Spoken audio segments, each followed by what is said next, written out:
Initially, the pretreatment section prepares the raw material, such as seeds or nuts, for efficient oil extraction. This stage includes cleaning equipment to remove impurities, crushing machines to break down the material. Following pretreatment, the extraction phase utilizes specialized machinery like screw presses or solvent extractors. Screw presses apply mechanical pressure to squeeze out the oil.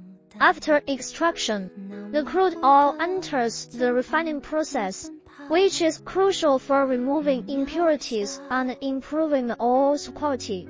Refining equipment typically includes deguming, neutralizing, bleaching, and deodorizing units.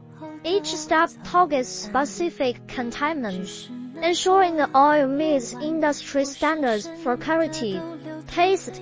Finally, the refined oil moves to the packaging stage, where it is prepared for distribution. This involves filtering the oil to its final clarity.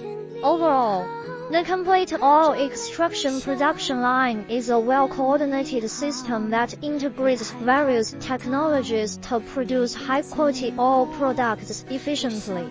Each component is carefully designed to optimize performance, reduce waste, and meet the demands of modern markets. By understanding and maintaining these processes,